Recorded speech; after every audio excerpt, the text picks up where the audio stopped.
하나님 말씀 사도행전 1장 15절에서 26절입니다. 모인 무리의 수가 약 120명이나 되더라. 그때 베드로가 그 형제들 가운데 일어서서 이르되, 형제들아, 성령이 다윗의 입을 통하여 예수 잡는 자들의 길잡이가 된 유다를 가리켜 미리 말씀하신 성경이 응하였으니 마땅하도다. 이 사람은 본래 우리 수 가운데 참여하여 이 직무의 한 부분을 맡았던 자라. 이 사람이 불의의 삭수로 밭을 사고 후에 몸이 곤두박질하여 배가 터져 창자가 다 흘러 나온지라. 이 일이 예루살렘에 사는 모든 사람에게 알려져 그들의 말로는 그 밭을 아겔다마라 하니 이는 피밭이라는 뜻이라. 시편에 기록하였으되 그의 거처를 황폐하게 하시며 거기 거하는 자가 없게 하소서 하였고, 또 일렀으되 그의 직분을 타인이 취하게 하소서 하였도다. 이러므로 요한의 세례로부터 우리 가운데서 올려져 가신 날까지 주 예수께서 우리 가운데 출입하실 때에 항상 우리와 함께 다니던 사람 중에 하나를 세워 우리와 더불어 예수께서 부활하심을 증언할 사람이 되게 하여야 하리라 하거늘, 그들이 두 사람을 내세우니 하나는 바사바라고도 하고 별명은 유스도라고도 하는 요셉이요, 하나는 마띠아라. 그들이 기도하여 이르되, 무 사람의 마음을 아시는 주여, 이 두 사람 중에 누가 주님께 택하신 바 되어 봉사와 및 사도의 직무를 대신할 자인지를 보이시옵소서. 유다는 이 직무를 버리고 제 곳으로 갔나이다 하고 제비 뽑아 마띠아를 얻으니 그가 11사도의 수에 들어가니라. 아멘. 하나님 아버지, 이 저녁에도 말씀을 듣습니다. 저와 우리 모두를 교회의 든든한 기둥으로 세워주시는, 우리가 주의 교회 기둥되었음을 깨닫는 그런 시간 되게 하여 주시옵소서. 또한 기둥된 우리들로 인하여 하나님의 교회가 굳게 세워지고 주의 영광을 드러내는 그 일을 보게 해 주시옵소서. 예수님의 이름으로 기도 올렸습니다. 아멘.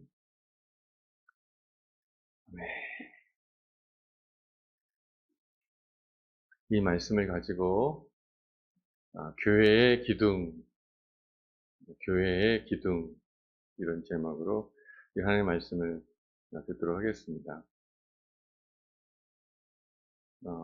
이렇게 수요 예배 때 남자분들 목소리가 우렁차게 이렇게 울려 퍼지는 경우는 참 없었죠. 그래서 되게 좋은데 그 좋은 마음을 제가 자제하려고 노력 중에 있습니다. 네, 네. 네, 오늘 본문의 말씀은 이제 우리가 지난주에 예수님의 명령을 따라서 예수님 승천하신 다음에 성령 임할 때까지 전혀 기도에 힘쓰고 있었던 그 당시의 제자들의 모습을 보고 그 다음 장면입니다. 유다의 빈 자리를 채우는 그 일이죠. 오늘 본문 말씀 보면은 15절에 이렇게 시작됩니다. 모인 무리의 수가 약 120명이나 되더라. 승천하신 다음에 우리가 알고 있는 그 마가다락방이라는 곳에 120명이 모여서 함께 기도하면서 성령을, 하나님의 약속을 기다리고 있었죠. 우리 성경에는 120명이나 되더라 해가지고 그 어감이 되게 많이 모였다라는 그런 뉘앙스죠. 120명이나 되더라 했으니까요. 근데 다른 번역본을 보면은 이런 느낌이 아닙니다. 그냥 120명쯤 모였더라. 약 120명. 그냥 그렇게만 표현하고 있습니다. 우리가 이미 알고 있는 것처럼 고린도전서 15장에서 예수님께서 부활하신 다음에 예수님의 부활을 본 사람이 약 500명이라고 했습니다. 예수님의 부활을 직접 봤어요. 전해 들은 게 아니라 직접 봤습니다. 500명이. 근데 지금 남아있는 사람은 120명입니다. 결코 많다 할 수 없죠. 어, 예수님께서 부활하신 걸 봤는데, 근데 나머지 대다수는 가고 120명만 남아있는 겁니다. 그러고 보면 참 우리가 전도할 때 말입니다. 세상 사람들 참 그렇게 전도하고 해도 참 안 믿죠. 근데 안 믿는 게 어찌 보면 당연한 것 같아요. 부활을 보고도 딴 데로 갔는데 하물며 정말 그 사람들은 지금 우리가 전도하는 그 사람들은 뭐 이건 그죠? 우리의 말만 듣고 나오게 되는 건데 정말 어찌 보면 안 믿는 게 당연한 거다. 반대로 믿는다면 그건 대단한 기적이다. 대단한 은혜다. 예. 보고도 안 믿는 사람이 있었는데 우리들은 오늘 이렇게 예수 그리스도를 믿어서 아멘이시죠? 아, 성도가 되어서 수요예배까지 나오셨으니까 말입니다. 여러분 사실은 여러분 가운데 이미 기적은 일어난 겁니다. 야, 이거 내가 믿다니. 당연한 게 아니거든요. 야, 내가 예수를 믿어. 그 부활을 믿어. 천국을 믿어. 예배하는데 예배를 하나님 받으실 걸 내가 믿어. 지금 나한테 말씀하실 텐데 그 말씀이 날 살릴 걸 내가 믿어. 기적이라니까요, 여러분. 뭐 어떤 다른 게 기적이 아닙니다. 이미 우리는 기적과 은혜 가운데 있는 줄로 믿습니다. 근데 그 모두가 막 기도하고 있는 중이에요. 근데 갑자기 베드로가 일어난 거죠. 그래서 말하는 거예요. 야, 우리가 원래 12명이었는데 한 명이 배신해가지고 죽었다.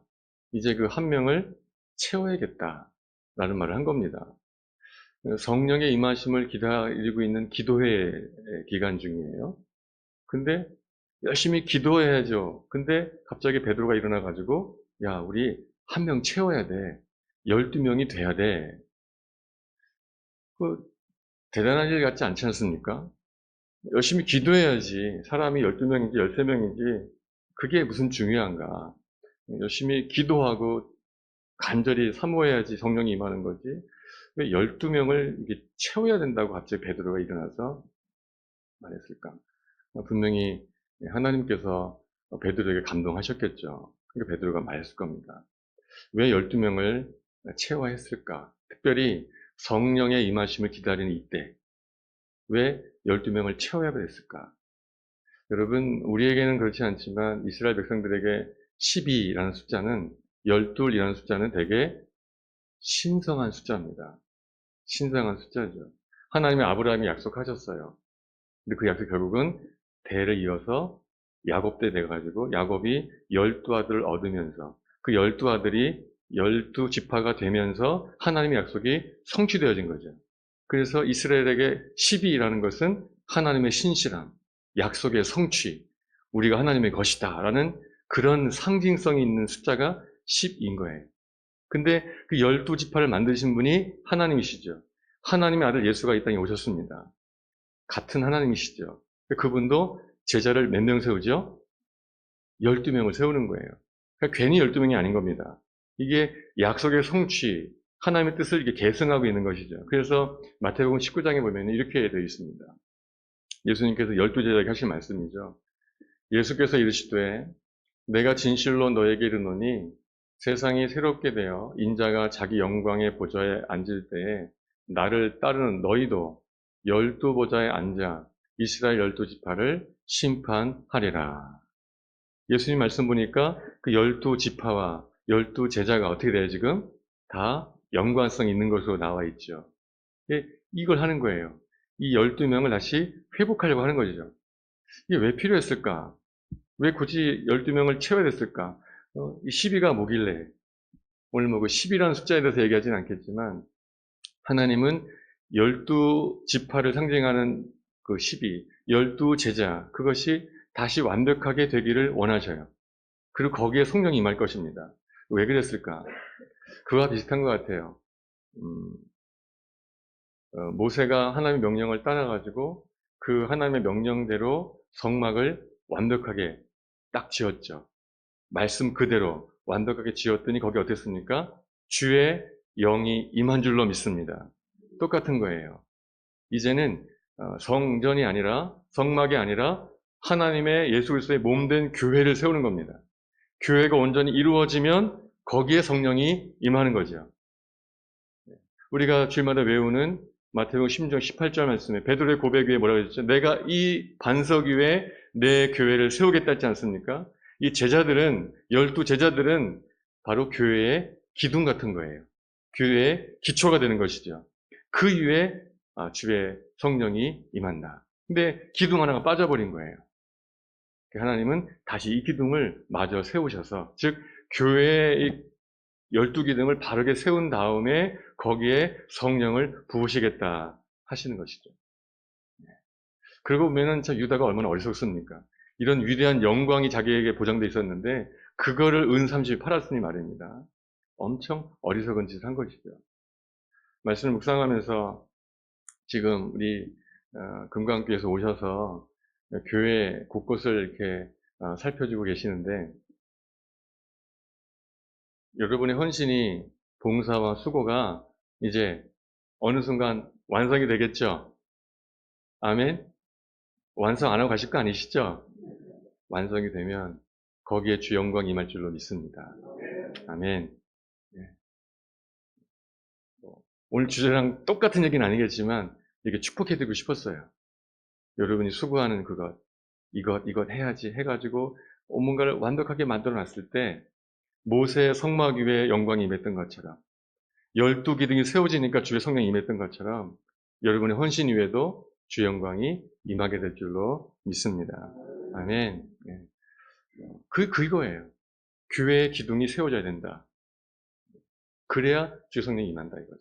그것 때문에 12를 굳이 채우려고 마띠아를 뽑게 된 거예요. 여기에 오늘 본문에 보면은 그 교회의 기둥이 될 사람의 조건 2가지가 나옵니다. 오늘 우리 풍암의 가족들도, 금강교회의 가족들도 이 기준에 합당하여 앞으로의 여러분의 삶이 교회에서 기둥 같은 존재로 쓰임받게 되시기를 축복합니다. 2가지입니다. 첫째는 누굴 뽑냐 그러면 유다 대신 누굴 뽑아야 되는데 뽑는 조건이 2가지가 나오는데 하나는 성실한 사람이었어요. 성실한 사람. 여러 가지 해석할 수 있겠지만 2가지만 우리가 보기 원해요. 첫째는 성실했어요. 22절 말씀 보니까 누구를 뽑을까 했는데 거기에 첫째 조건이 뭐냐면 항상 우리와 함께 다니던 사람 중에 하나를 세워. 조건이 뭐냐면은 항상 예수님께서 세례받으시 그때부터 십자가 죽으시고 부활하실 그때까지 계속 함께했던 사람 중에서 저는 이것을 성실한 사람이라고 생각했습니다. 하나님은 우등생을 뽑으시는 것이 아니에요. 개근상. 개근상은 받아보셨죠? 저는 개근상은 다 받았습니다. 초등학교 1학년 때부터 고등학교 3학년 때까지 학교는 가는 거야. 무조건 가는 거야. 그래서 우등상은 못 받아본 것 같아요. 근데 개근상은 받았는데 하나님이 조건이 뭐냐면 우등상 받은 사람들 모여봐. 우등상. 똑똑하고 가진 거 많고 좀 권세도 있는 사람들 모여봐라. 이 사람 이왕이면 교회 기둥인데 이런 사람들 뽑아야지. 안 하셨어요. 그건 됐고 성실해야 돼. 처음부터 지금까지 줄곧 그 자리를 지키는 사람들. 언제든지 그는 거기에 있다. 여러분이 그런 사람 되시기를 축복합니다. 있는 줄 알고 갔는데 없어. 이거 안 되는 거죠. 항상 그는 거기 가면 그 시간에 있다. 여러분 요단강이 그 제자들이 법궤를 메고 전진했을 때 요단강이 멈췄지 않습니까? 그 요단강에 제일 먼저 들어간 사람은 당연히 제사장들이었죠. 그죠? 제사장들이 발이 밟았으니까 물이 갈라졌으니까 말입니다. 그러면 제일 마지막에 나온 사람 누굴까요? 제일 마지막에 나온 사람. 역시 제사장들이었어요. 제사장들이 요단강을 향해서 걸어가서 물이 갈라졌습니다. 그리고 제일 먼저 건너간 게 아니라 요단강 가운데 그들은 서 있었어요. 백성들이 다 건너갔습니다. 그 맨 나중에 제사장들이 마저 건넜어요. 제사장들의 발이 요단강을 빠져나온 것과 동시에 다시 물은 흘러갔어요. 즉 가장 먼저 그 자리에 왔고 가장 끝까지 지켰던 누군가가 있었던 거죠. 그게 바로 교회 기둥인 줄로 믿습니다.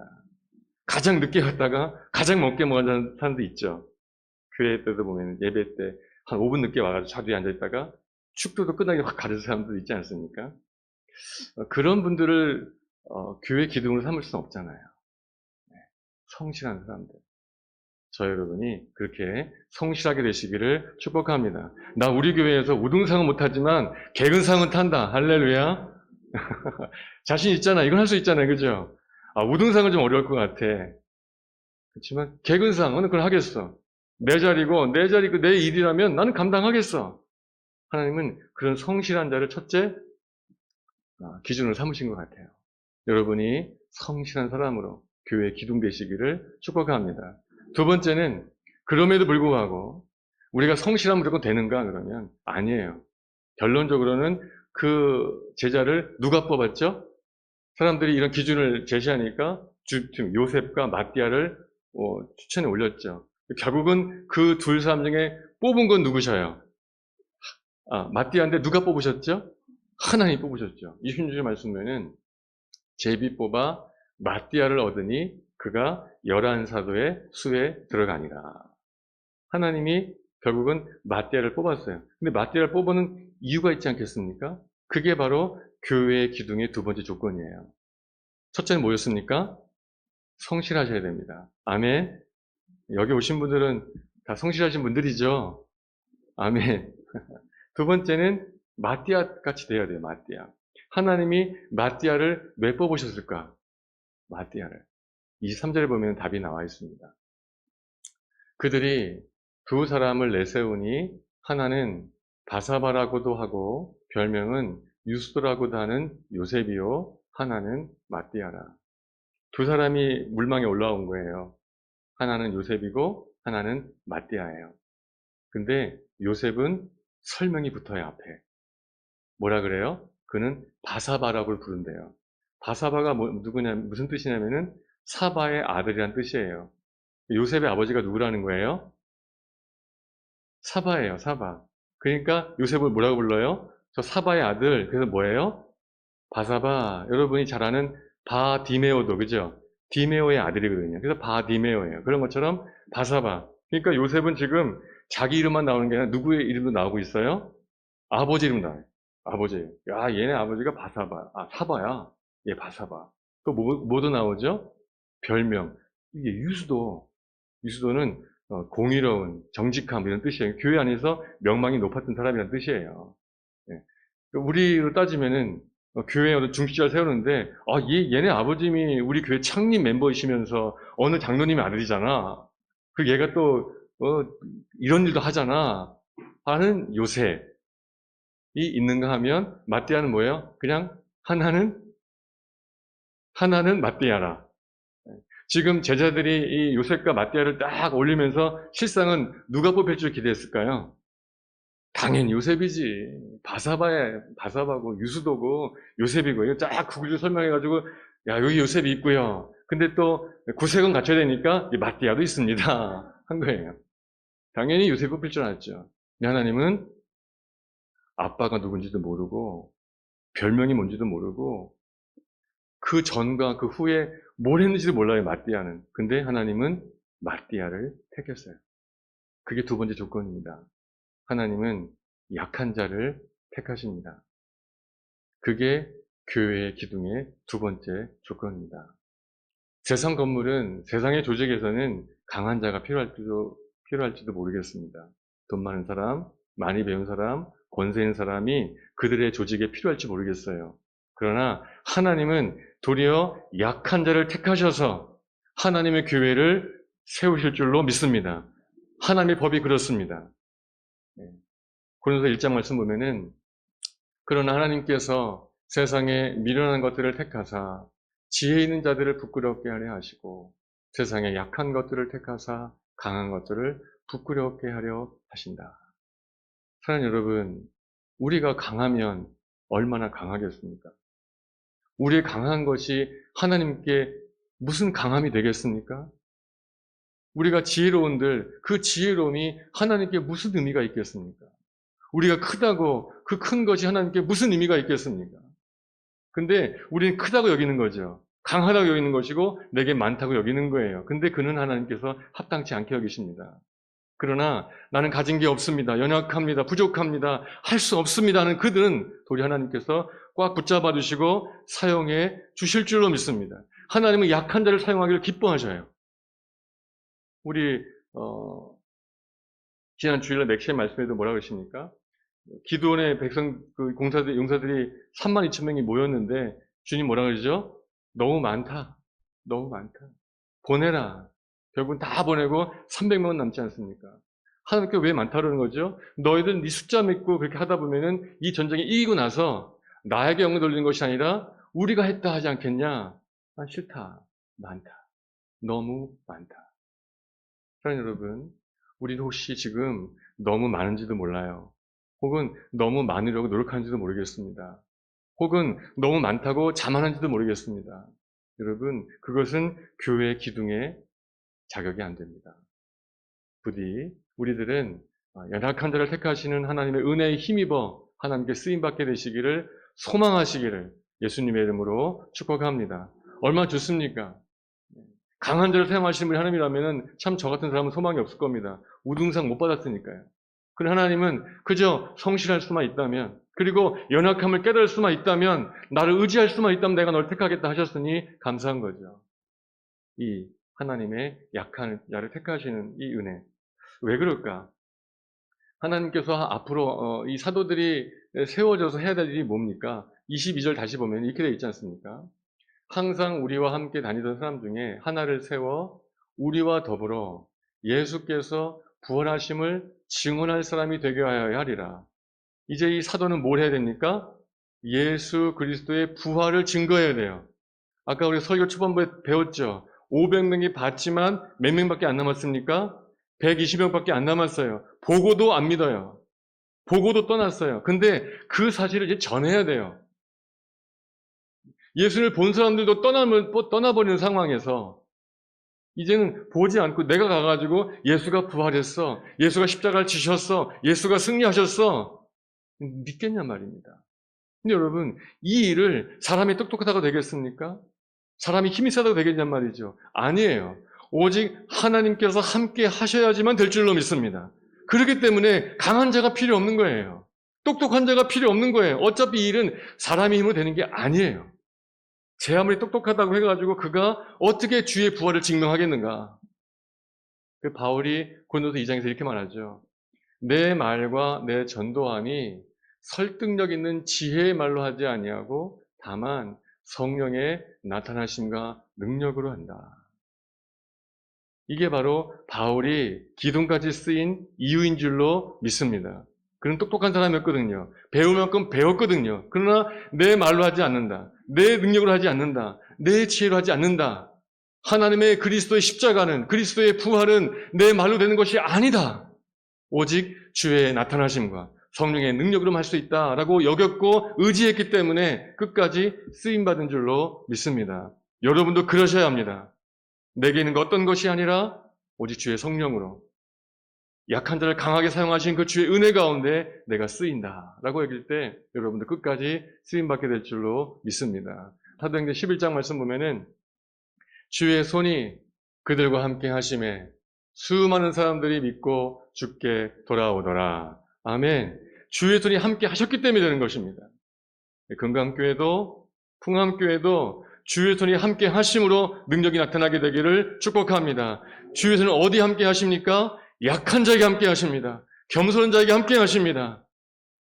우리의 강함 때문에, 우리의 교만 때문에 주의 손이 떠나는 것이 아니라 우리 약함을 고백하고 나갈 때 약한 우리를 붙잡아 주시고 사용하실 그 일을 꿈꾸시면서 기대하시고 소망하는 여러분 되시기를 축복합니다.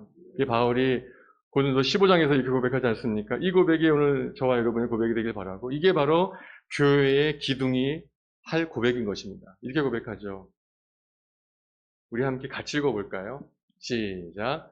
그러나 내가 나아된 것은 하나님의 은혜로 된 것이니 내게 주신 그의 은혜가 헛되지 아니하여 내가 모든 사도보다 더 많이 수고하였으나 내가 한 것이 아니요 오직 나와 함께 하신 하나님의 은혜로라. 아멘.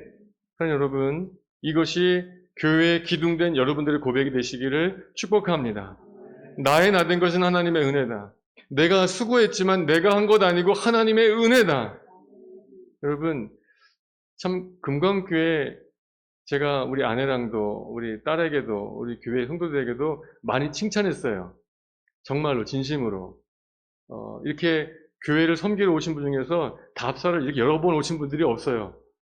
얼마나 성실하고 정말 우리 일같이 해주시는 그 모습에 감사했고 여러 가지 또 감사했는데 그 중에 또 어떤 것도 있었냐면은 내일부터 이제 성경학교 열리지 않습니까? 담당 전사님께서 저에게 문자를 보내셨어요. 여러 가지 이제 문의사항을 주고받다가 마지막에 문자를 보내셨는데 그 인사말 끝에 그 전사님께서 이렇게 쓰셨어요. 오직 하나님의 은혜만 남는 성경학교가 되기를 기도해 주세요. 하나님의 은혜만 남게 해주세요. 아, 제가 너무 마음이 뜨거웠어요. 얼마나 아름다운 마음이고 믿음의 고백인지 말이죠. 이 모든 행사가 지난 다음에 하나님의 은혜만 남기를 소망하는 모습이 바로 교회의 기둥의 모습인 줄로 믿습니다. 기둥이 보이면 돼요, 안 돼요?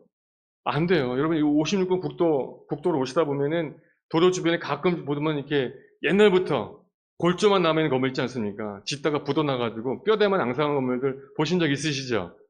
멋진가요? 흉물스럽죠? 그거 왜 그런지 아세요? 기둥이 보여서 그런 거예요. 기둥이 보여서. 기둥이 안 보여야 되거든요. 벽돌을 감싸주고 뭐 다 해가지고 기둥이 안 보여줘야지 멋있는 건물인데 기둥이 버젓이 보이는 거예요. 흉물스럽죠. 똑같지 않겠습니까? 교회의 기둥도 보이면 안 되는 것이에요. 뭐만 보여야 되겠습니까? 오직 하나님의 은혜만 보일 때 그게 교회의 기둥인 것이죠. 누가요? 성실해야 합니다. 그리고 겸손해야 돼요. 약함을 고백할 줄 알아야 합니다. 그래야 은혜가 나타나는 것이죠. 야, 저 사람은 뭐 그런 학교 나왔고 그렇게 재산이 있고 그렇게 충성되니까 저럴만 하지. 이 기둥이 보이면 흉물스러운 거예요. 아름답지 않습니다. 그저 묵묵히 내가 했지만 하나님의 은혜로 고백하면서 은혜만 남기를 소망하면서 나갈 때 그게 바로 교회의 기둥의 모습인 것이죠. 저나 여러분이나 그런 기둥이 되시기를 예수님의 이름으로 축복합니다. 사도행 11장 말씀 보니까 이런 멋진 이야기가 있더라고요. 오늘 저와 여러분이 그런 멋진 교회의 기둥 되어져서 이런 일이 저 때문에 여러분 때문에 일어나기를 축복합니다. 이렇게 돼 있어요. 바나바는 착한 사람이요. 왜 착한 사람일까요? 두 가지. 그는 성실했다. 또 겸손했다. 그죠? 이해할 수 있겠죠? 그런 걸로 믿습니다. 바나바는 착한 사람이요. 성령과, 그러니까 성령이 임했죠. 성령과 믿음이 충만한 사람이라 이에 큰 무리가 죽게 더하여 지더라. 아멘. 바나바가 훌륭했는데 그 많은 사람들이 바나바에게 온 게 아니에요. 잘 보세요, 말씀을. 누구에게 더해졌습니까? 주님께 돌아오게 되는 거예요. 바나바가 착했어요. 바나바가 믿음이 많았고 바나바가 성령이 충만했습니다. 그러나 모두가 바나바의 삶이 된 게 아니에요. 바나바는 사라졌어요. 모두가 주님께 돌아오게 됐던 것이죠. 이게 바로 교회의 기둥인 줄로 믿습니다. 우리는 사라지고 은혜만 남고 우리는 사라지고 예수만 남는 그런 교회의 기둥들 다 되시기를 예수님의 이름으로 축복합니다. 아멘.